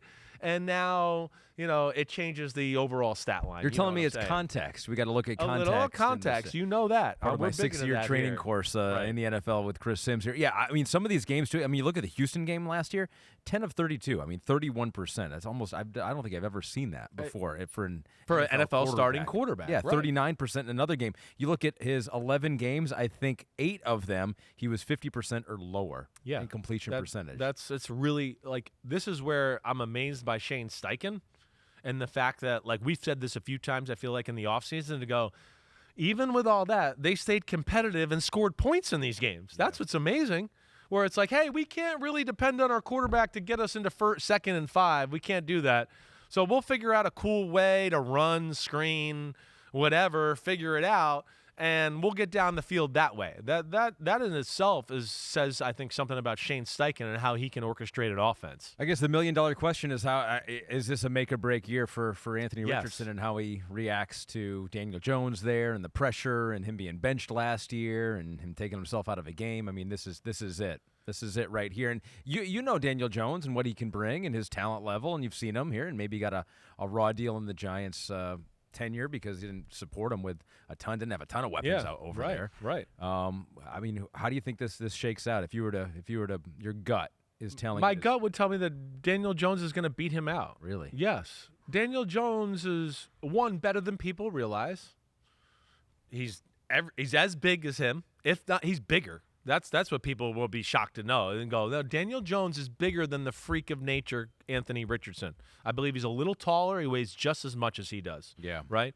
And, okay, Anthony Richardson's faster, but not by much. I mean, we've seen Daniel Jones reach 21.9 miles per hour. Like, he can fly. He's run for 80-yard touchdowns in games. That's crazy. And, yeah, I think he's polished. He's going to know how to practice. He's going to know how to look good at practice every day and do that. That's where his, all the reps he had at Duke and at New York and being in practice and working under Dable, that's where he's going to have an advantage over Anthony Richardson. Huge year for Anthony Richardson here. Huge year. Because Anthony Richardson, too, if he's not the starter this year and doesn't solidify himself as a starter, he's not going to be the type of guy where teams are going to go, I want to bring the 47.7 completion percentages as a backup. Yeah. He's the guy that will continue to run the offense for us, right? No. More than likely, if he doesn't become the starter and really staple that down this year, he's going to be a guy that'll end up being a third stringer somewhere and have to hope that things work out the right way to get a chance ever again. I mean, who is a quarterback that has gone that path, though? A raw guy that hasn't quite clicked right away. And I'd have to think about that a little bit. You're right. It'd be a rare path. It'd be a rare path. But you have to get him back into a spot where you'd go, hey, let's take the pressure off. Let's work on you. Maybe next year you're a third string this year, and maybe next year you're our second string, and we work you up that way. But, yes, the way he's at right now, the way he looks on the field, the decisions, the throws, the stories about not being professional and doing the little things behind the scenes and all of that, they're not doing him any favors in the NFL. Yeah. And if he doesn't show some results on the field this year, what I just said there I think is a real possibility. Remember Ronald Curry? He was one of the best high school players ever. Sure. I played against him in college at North Carolina. Virginia. You know, it's just like one of those. It's like what a waste it would be. Yeah. I mean, there's the amount of things he can do on a football field, but I don't know if that's in the cards, but for him. But no, but because hopefully, like you mentioned, it's like he's not in a backup conversation really. It's just like, would you be able to utilize the talent at all in the NFL? No, you'd want to. It's going to have to be the right spot, and you're going to have to continue to work with him. And we'll see. Maybe we'll get a feel here through OTAs and off season. Just like the word out is that his throwing's better. Maybe it's going to be more consistent, but I got to see it to believe it. And yes, for an NFL starting quarterback, it's way less than what you want for your starter. And that's why I give Daniel Jones the advantage to be the starter there to start the year at least. The Anthony Richardson, whoa. Block has been laid, and we don't have the pyramid quite yet, right, Pete?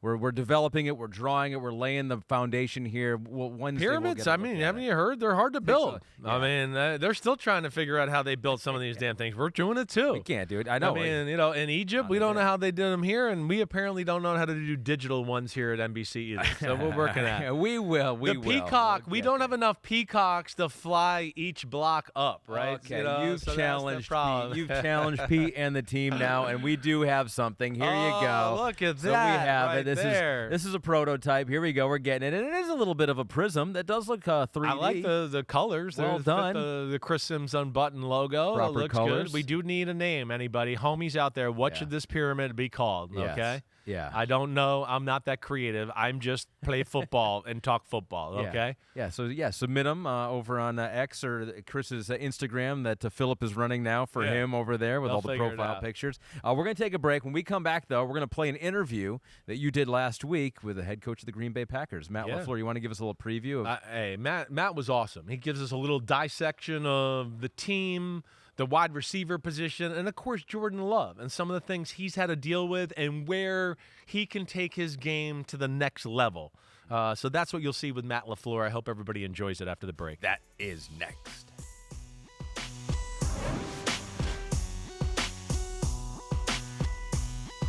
Yo, what's up? Chris Simms Unbuttoned. We're back, and we got a special guest today. I mean, a special guest, a guy that I routinely say is the most underrated coach in all of football right now, and that's Matt LaFleur, head coach of the Green Bay Packers. I appreciate, Matt, you coming on and hanging out with me for a little. I really do.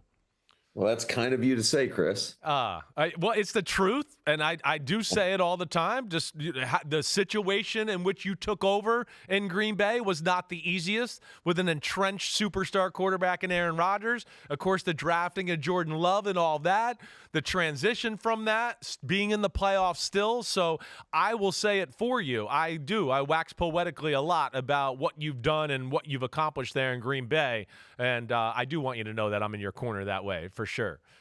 I appreciate that. We got a lot of good people here, so it makes it easier. I know that, and you got that because of you. But all right, so we ask the hard-hitting questions here, all right? First thing I want to know, how often do you get your hair cut and get your beard trimmed? God, that seems to come up a lot these days. People are so interested. I'm once every 2 weeks. Like, that's me. Yeah, I would say it varies. So, like, in season, every Friday. That's just part of my routine. It's every Friday. In the off season, I would say it's more, in that 10 to 14 day window. Right. So And you go when the I season. haven't had one for a week, so. Oh damn! So it still looks. It looks high and tight. So you're doing all right. I was going really tight. I've transitioned to that bald fade. So yeah. Hey, I'm with you. So great minds think alike there. So Friday, you got somebody that's coming into the facility and edging you up, or do you get out and go to the barbershop somewhere? No, I got a guy, hand can. He comes into the facility and he cuts a couple of us. He cuts Jeff Halfley as well and a couple of our other coaches. But, the bald fade, it hides all the grays that are coming in. So that's why I've gone that route. Yeah, no doubt. Just do one thing for me. Don't start dyeing your hair and have a fake dark beard and all that stuff, okay? None of that. I've gotten accused of that, but I promise you there's none of that going on. No, I know. I know you wouldn't do that for sure. All right, so getting into some football questions a little. The schedule comes out last night. What's the first three things you look at when you start to see what lays out in front of you in 2025? Well, for the first time in my career, we open at home. So I don't know if that's a good thing or a bad thing, but it will be exciting. There's nothing like opening day, in my opinion, in the National Football League. It's got that playoff type atmosphere around it. I should say nothing like it in the regular season other than when you get to the playoffs, but it'll be a great opponent. Obviously, Detroit's coming in here, and I want to say the last three times they've kind of put it to us. So we got to get ready to play week one, and then it's interesting. You have a real quick turnaround in week two, getting a Thursday night game versus a really talented Washington Commanders team. And then we've got an early bye, which is kind of weird after that Thursday night game, but it is what it is. And my whole thing is you never know how it's totally going to shake out. I know we got a tough stretch down at the end of the season with a lot of the games on the road. Right. That kind of negates the home field advantage of December football in Lambeau. But bottom line, you got to adjust. You got to be ready to play wherever they tell you to play, when they tell you to play, and just be ready to play your best. So you're kind of like a lot of fans are, or guys like me, where you kind of just look, let me see the start of the schedule. Let me look at away games and maybe some tough stretches as far as scheduling and all of that, right? And you kind of go from there. Are you big into routine? When you look at the schedule, are you a little bit like I see teams like Kansas City and Washington, your week two opponent? I mean, it's a lot of Monday games, it's Christmas, Thanksgiving, all of that. Are you happy to have some consistency on the schedule when you see that come out? Yeah, I think you're always looking, you want to get into that 7-day workflow, I would say. And so for me, I'm always looking, okay, where are our short weeks? And certainly it's week two coming early. There's going to be obviously a lot of preparation that is done throughout the course of training camp, getting ready for that week two game. But yeah, you're always trying to look just where you're kind of short from a preparation standpoint. Right. So that's interesting you say that. Week two, you're going to have this short week. You will spend some time in training camp kind of doing some loose Washington Commanders preparation there just to kind of get the team indoctrinated about them because you're going to lose some time during the regular season? Well, I think you got to have a general plan. Right.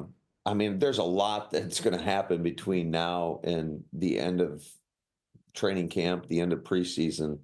So you don't want to get too far ahead of it. But I do think that at some point during training camp, you better be looking into it a little bit just because those Thursday games, they're monsters. Just the turnaround time is fast. We're fortunate that we are starting at home in week one, and then week two to have a home game on a Thursday is a nice advantage. Yeah, right. I bet it is. So week one with that Lions game, I'm just interested in your thought here. Yeah, it's great. Ben Johnson and Aaron Glenn are gone, okay, because we know they're really good. But does that necessarily mean it's easier for you? I know NFL coaches. You guys kind of you'd rather the known than the unknown. And now you're going to go, wait, how are they attacking me with this new look? Does that make things a little more confusing with that week one matchup? Oh, absolutely. You might as well throw all the tendencies out the window. Right. So, right. And I'm sure each coordinator is going to have his own wrinkle. And the bottom line is you just got to be ready to adjust in game. I think just generally speaking, going into week one, there's going to be unscouted looks. So you better have a plan where your players are very comfortable that no matter what presents itself, that they're confident that they know the rules and can go out there and execute at a high level against. I mean, they're still one of the premier teams in the National Football League. I know they're losing 2 coordinators, but I've got so much respect for Dan Campbell and the job he's done. I think when you look at Detroit, they've totally taken on his personality. Right. You know, you're going to get a tough ass team, and they're going to try to punch you in the mouth for 60 minutes. No doubt. Or as they say, maybe bite you in the kneecaps, do something like that for sure. You know, he got a lot of flack for that, but I mean, he's backed it up. So yes, you're exactly right. Kudos to him. Yeah, no doubt about that. Do you ever look at your division and just go, holy shit, hey, well, what the hell? Does every team in the division have to be really good? Yeah, I mean, it is what it is. A couple years ago, they were saying we were one of the worst divisions in ball. And so to see it kind of get flipped the other way and do a total 180, but it's great because I think it's going to bring out the best in everybody. Obviously, if you can make it through it, you're going to be well tested. You're going to be battle tested, ready for the postseason. And obviously, a lot has to happen between now and then. And you totally got to take it one game at a time. But yeah, there's no cupcakes on our schedule. No, there's not. I mean, it's incredible where the division is at right now. I mean, the fact that the Bears are as talented as they are, and they're the worst team in the division, it says something about it there.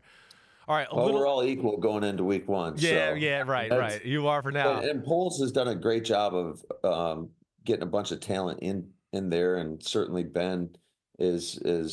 He's one of the best play callers in the game of football. Yeah, I agree with you there. A little more on like the schedule. Okay, I got to ask you about the Week 10 matchup. The Eagles, the push-tush, everybody making a big deal about that, right? I said today with Mike Florio on the show, I said the Eagles are the type of team that they're going to run the quarterback sneak on the first play of the game because they're going to take this whole thing personal. So are you prepared for all of that and all that's going to come with that matchup? Oh, yeah. I mean, they're the Super Bowl champs. How could you not? I'm sure it'll be an electric atmosphere in Lambeau. It always is. You talk about Monday Night Football against the best team in ball right now. So, yeah, I'm sure they're going to be ready to roll. Does like Sirianni give you any jabs when he sees you at the combine or when you're at the owners meeting, when you know that your team was the team in the organization that is kind of front and center about being against the tush push? Is there any little friendly jabs he's taken at you so far? Oh, absolutely. There always is. What's interesting is when we go to the league meetings, we sit right next to Philly. So, I'm sitting right next to Howie the whole time. And so there was certainly some dialogue throughout the course of those meetings. Do you ever get, and a little more here into your preparation, do you ever get time away from watching film? Like, what do you think's the longest stretch of the off season that you get without having to sit down and break some film down? Yeah, absolutely. I mean, don't get me wrong. You don't want to get too far away from it. Even when we'll have roughly, 4 to 5 weeks off in the summertime where you'll see the best version of me at my lake house. But even then, you got your iPad with you, and there's a lot of downtime, so you don't want to get too far away from it. So I think you just sprinkle it in throughout the course of that downtime. Right. So there's never a time where it's too far off your radar. It's always hanging and hovering around there. Absolutely. You have to if you want to be as good as you can be, and you also know, especially some of the guys I've worked around, whether it's Sean and Kyle, and you know how they attack the game, and they're always thinking about the game of football and how they can make their teams better. And I think that goes for most coaches in our league. Who taught you? Like I read an article earlier today about Caleb Williams talking about like I've never really had anybody teach me how to watch film. You'll probably see it later on today as you get a chance to relax. But you in your younger years, who taught you how to watch film and how to break down a team? Yeah, that's a great question. I don't. I think just being around the sport, you kind of naturally pick it up. I mean, I'm sure it's much like you with your dad. being as successful as he was and just growing up around the game. You kind of get drawn into it, and then obviously those developmental years when you're done playing and you become a grad assistant and you're learning certain things to look for. I was fortunate. I worked 2 years for Brian Kelly at Central Michigan, and then I would say got a chance to kind of cut my teeth at 2 Division II schools where the spotlight's not too bright, and then going to Houston and being around Kyle, and he's had as much influence on my career as anybody in this game. Yeah, that's where I wanted to go with this. So you would say you've been with McVay, you've been with Shanahan, you've been with Vrabel, you've been with the older Shanahan too. But when it's all said and done, you feel like Kyle's probably been the biggest influence on you and what you do on the offensive side of the ball? Yeah, I would say so. I mean, don't get me wrong. You take a lot from each guy. Right. And I mean, even guys like Dan Quinn, I know he's a defensive guy, but still, I think a lot of the things that we do culturally would go back to a guy like DQ and just the environment that he created in Atlanta. But I think Kyle was instrumental when you have, myself, Sean McVay, Mike McDaniel, all in the same room. So I think he kind of taught all of us at some level. And then obviously you go off and get to do it yourself a little bit. But I think the core principles are a lot of the foundation that we learned come from him and his father, Mike. Right. And like when you go to let me find creative ideas, right? I've had this conversation with Kyle, Sean Payton, stealing plays, copycat league. Do you usually go right to, your old buddies and go, let me see what McVay or Kyle or McDaniel are doing? Is there something interesting I can steal from them because I know how they teach it? Is that the first place you go to? I would say so. I think, yeah, you're always kind of keeping track of the guys that you've been around in this game, but certainly there's a lot of other great systems out there. I mean, shoot, watching Detroit almost on a weekly basis, there's a lot of core principles that you would take from them. Kevin O'Connell, who's kind of grown up around Sean as well. So just within our division, there's a lot of you're always trying to steal the things that work and you think that fit within the scheme of your offense. Right.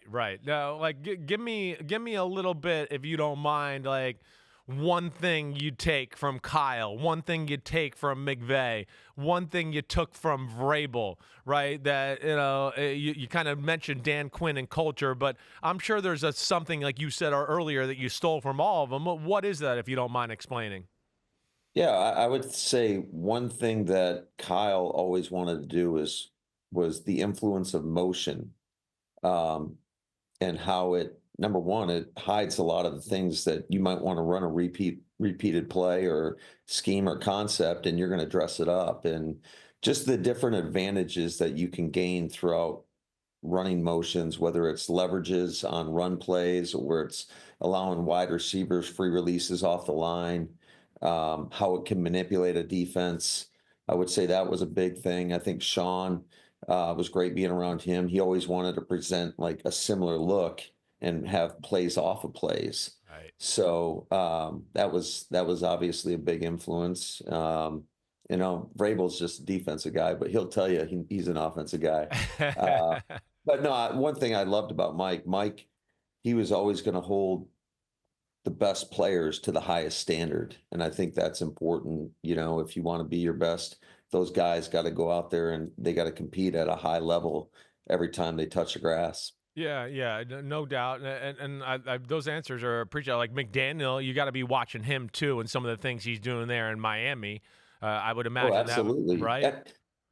Absolutely. I love how he uses the speed that they have and the creative formations that you don't see every week.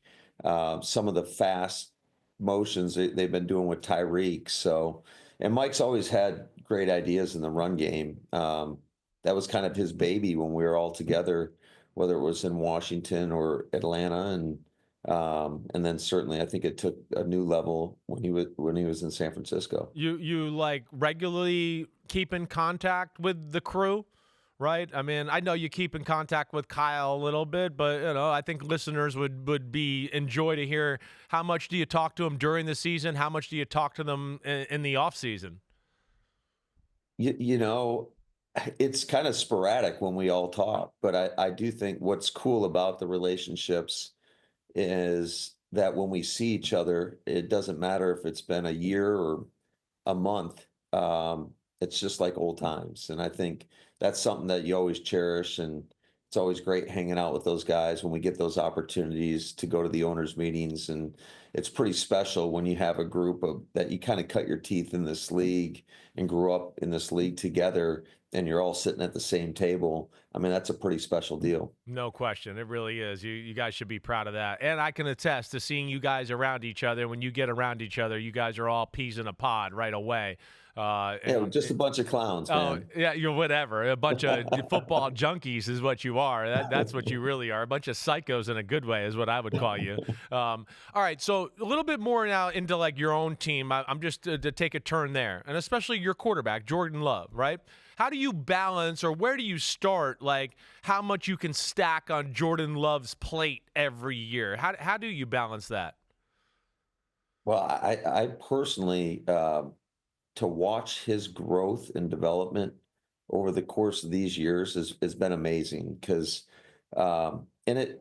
it's there's a learning curve for each quarterback that comes in this league for every player, but certainly the quarterback position is going to get a lot of attention, especially when you talk about a first round guy. But to see him mature, not only as a football player, but as a man and his capabilities, I personally don't think there's anything he cannot handle. To watch the growth of his ownership of whether it's in our protection schemes.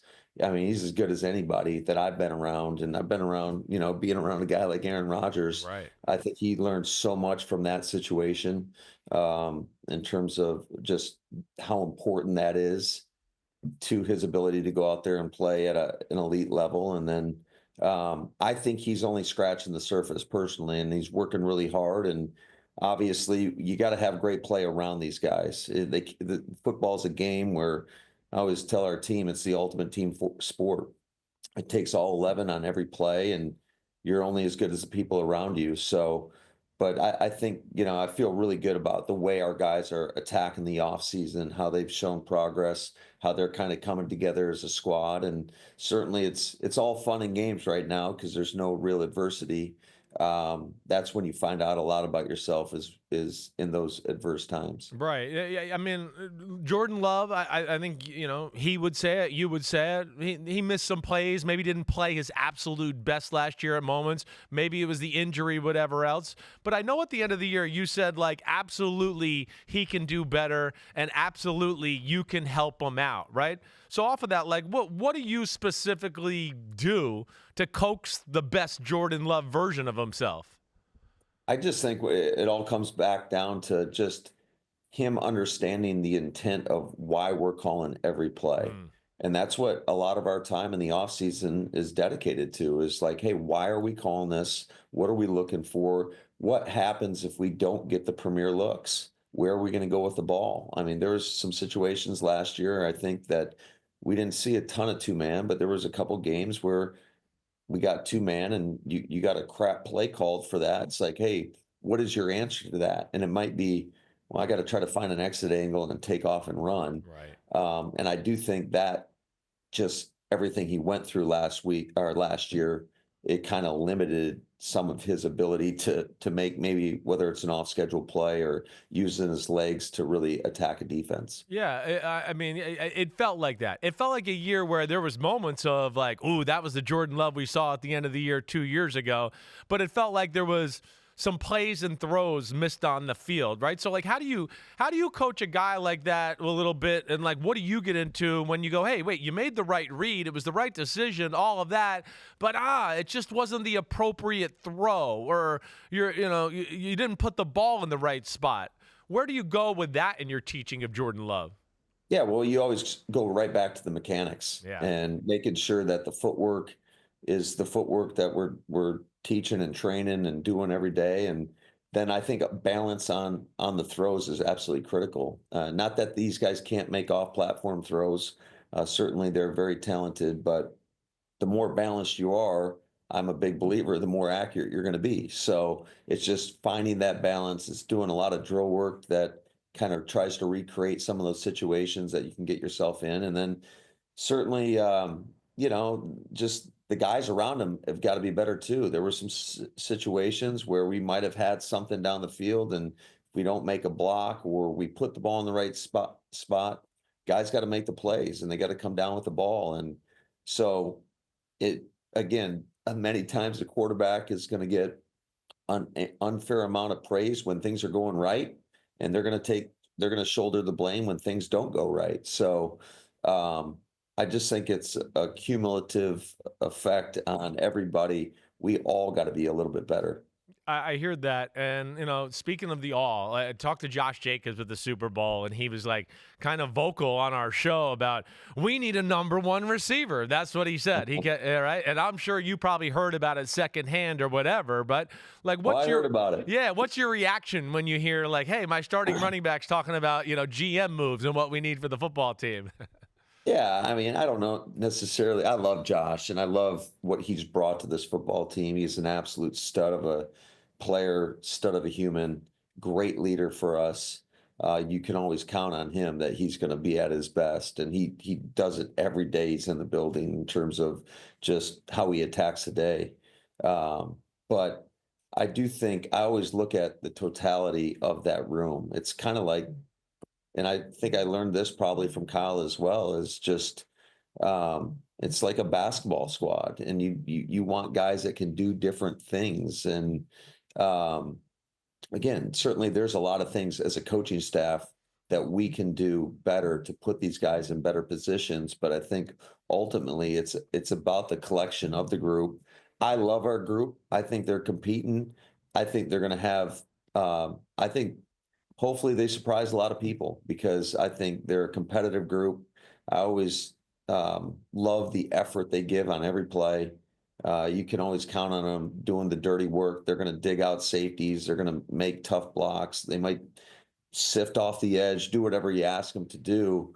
And I think I always put it back on us as coaches. We got to do a better job of putting them in position to make plays. Yeah, well, that's big of you. That definitely is. Sometimes they got to throw it right and catch it right too, and that's where I'll stick up for you in that department as well. But all right, so you take Matthew Golden, right? What separated him a little bit in the first round? You take him in the 20s there, but what separated him from some of the guys you were considering at the wide receiver position? Well, I mean, not too many guys are running in the 4.2s, so I think that's a big separator right there. I think just when you look at and you go back and study him when he was at Houston, then he obviously transfers to Texas. And I think this guy's got big upside, and he hasn't done anything yet, and we got to go out there and prove it. But we had him in for a 30 visit. He was very impressive on his 30th visit. The game of football is important to him. Right. And that's one of the things you're always trying to figure out of all these players, is just how important is this game to them? Because I think that's how you get guys to reach their full potential, is if guys truly love the game of football and the process that it takes to be at your best. Right. It seems like that's more of the process this year. I don't know if it's because of the NIL and the money that college players are getting, but I feel like I heard things like you just said right there. Love of the game. He's a junkie. It seems like that's, I don't know, you correct me if I'm wrong, more valued now more than maybe it was 20 years ago in the NFL. Well, I think it's always been valued, but I think just there's other motivators now. Obviously, these guys are getting broke off in college football, and it's one of the first things I told our rookies. What's the difference between college football and the National Football League now? I mean, a lot of these guys have been getting paid, and I was like, hey, there is no portal. So if you don't like your position on this team, you better work harder to elevate. So it's undeniable. Right. All right. So off of that, you draft Savion Williams. I'm probably messing up his name a little bit in the third round there. Savion. Right, Savion. There we go. From TCU. But then the management of players, and this is the thing that I don't think the public always realizes how much head coaches got to deal with. So you draft 2 receivers and you go, hey, our team's going to be better. But almost instantly you have a receiver on your team and Jayden Reed, who I love and I know you love too, but is like, hey, what's this mean for me? Am I getting pushed to the side? How do you deal with some of that and those conversations and player management, altogether?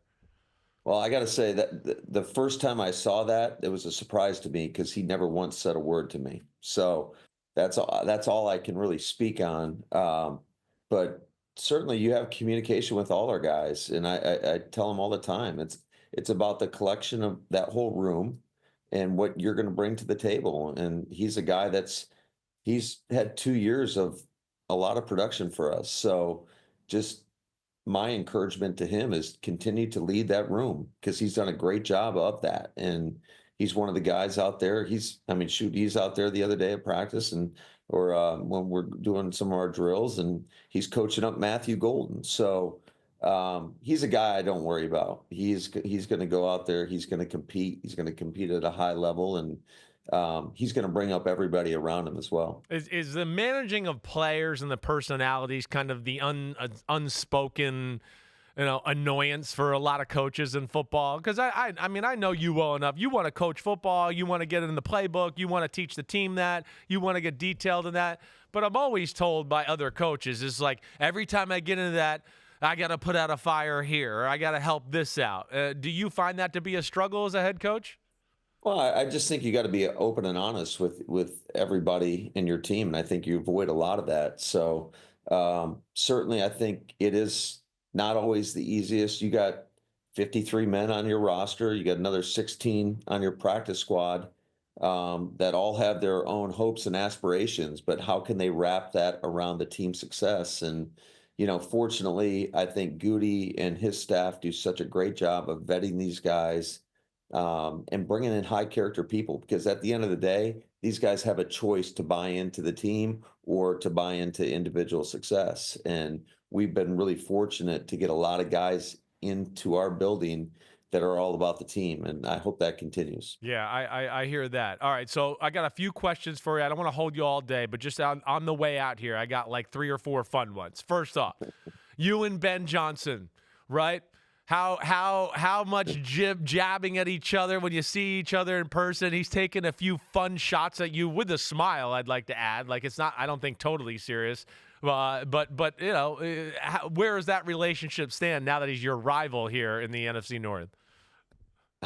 Truth be told, I don't know Ben very well, so that's just amazing about it.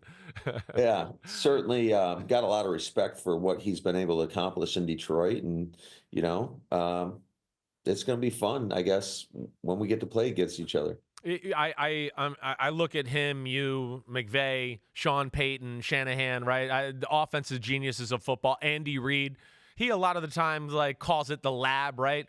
What like as far as when he finds his crazy plays and formations, what's maybe the craziest source or idea you've ever come across and stolen a play from? The craziest source? Yeah, have you had players come in and say, "Hey, we want to do a pirouette and do a whole little thing"? That's what I mean. No, Andy Reid's come up with the crazy stuff from all kinds of crazy places. I just was curious if you had one too. No, but I think just following Coach Reid's lead, I think we need to do that with some of our players, because I'm sure they could come up with some unique ideas. So we'll definitely put that on the docket for this offseason. Yeah, all right. Training camp. All right, yeah, we'll see about that. I'm throwing the challenge flag. I don't think that's going to happen. All right, let's say that a former quarterback from the Packers signs with the Pittsburgh Steelers. What will your reaction be? Well, I'm anticipating that happen. Yes, so right. I won't be surprised. You won't be surprised, right? No, we'll see. I just can't see him not playing the game of football this year, and that obviously makes the most sense. I know that just in our discussions over the years, he's a guy that he's had as much respect for as anybody, as a guy like Mike Tomlin. So I could certainly see that coming to fruition here pretty shortly. What will you remember most, right, about the Rodgers years? And I was going to ask you when you were talking about Shanahan and McVay, but just here as a player, what was it like being around him, and what did you learn from, being around one of the all-time greats at quarterback? Oh gosh, I don't even know where to begin with that because you learn so much going through it together, to be honest with you. And I think you can't discount a guy of his talent, his experiences, and just the way he thinks about the game. So there's been a lot of things that quite honestly, he's helped shape some of my beliefs in terms of how I look at offensive football as well. So I thought it was a great partnership.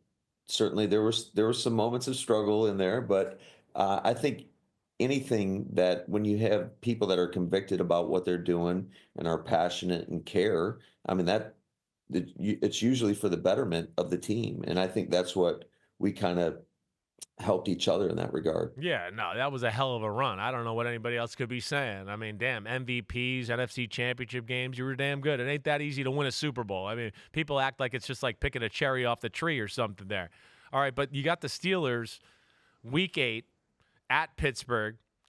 Who's got the advantage there? You know more about him, or are you going to have to change some signals and some audibles on your side of the ball because you're going to be scared he's telling the Pittsburgh Steelers defense everything? Well, he can tell them, but who knows? It could be a double move off that signal. You just never know. So okay, you got to be careful. You're right about that. You're right. I used to like every now and then when somebody knew my checks because you could play with them a little bit, give fake signals, do that. But something I guess you'll certainly be aware of with him on the other sideline. He's one of the best at doing it, so he better be careful. Yeah, I didn't realize he's so good at that. Is he? I had been told by some people, and I just interested to hear your experience because I'd always heard Peyton Manning was the best at stealing the other team's signals. He was all about that. But was Rodgers like that too, where he'd get in a game and he'd be like, "Oh, I know what the cover 2 signal is, or I know what cover 6 is for them now." Oh yeah, you got to be careful communicating because he picks up everything, and I haven't been around too many guys that can focus. I swear he can focus on like 3 things at once and take it all in. It's pretty impressive when you watch it. Yeah. All right. Well, listen, I don't want to take any more of your time. I appreciate you hanging out with me a little bit, coming on Chris Simms Unbuttoned. We always root for the Packers here. We like Jordan Love, that's for sure. Big fan of yours, man. And seriously, thanks for taking some time out of your busy schedule to hang out. I really appreciate it. Best of luck going forward, Matt. Hey, that's all right. That's called my you brother's Mike. name. It's all good. It's all good.